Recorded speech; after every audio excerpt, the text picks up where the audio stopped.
Hi guys and gals, Froggy here. Well, I think I told you, I'm not sure. I sent the original ring back because the video quality was not high definition. It was like 720 or less. Anyway, this is the ring 2 and it's 1080, so it's supposed to be better, especially in dim light. And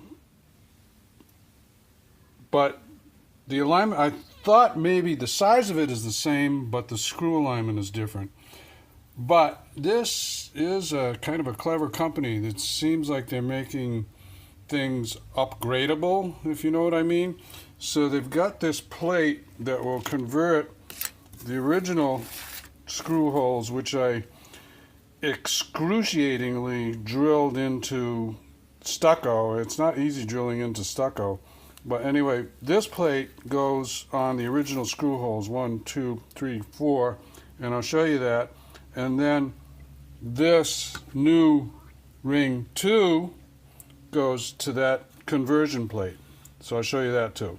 I am very happy that the ring 2 comes with this adapter plate, because I would have been very unhappy if they had made it and the screw holes didn't line up with the ring 1 screw holes.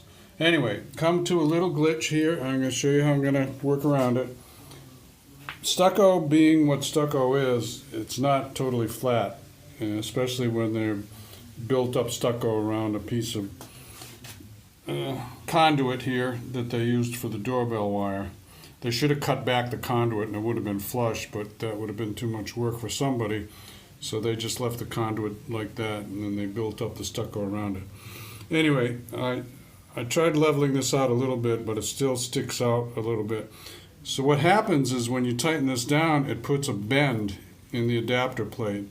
And then when you go to screw the doorbell on, it wants to be against a flat adapter plate. It doesn't want to be against a bent adapter plate. So what I'm doing is I'm putting some spacers behind, just a little flat washer, not metal because that'll rust, just flat washers behind there.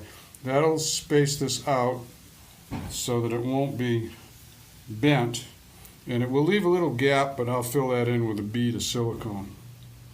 Okay, so there's the adapter plate screwed on there, and I'm charging up. I'm putting an initial charge on the lithium-ion battery, which, by the way, they don't exactly make it known very clearly, but you do have to take the battery out every few months and charge it up.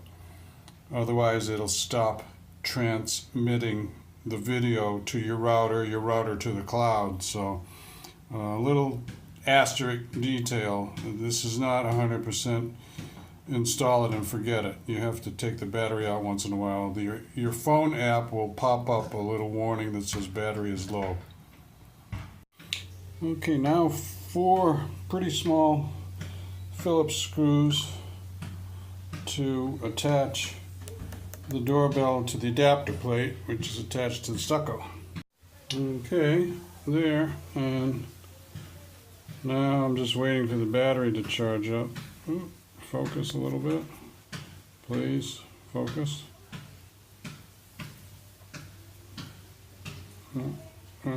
And then you have to do the app download and the programming.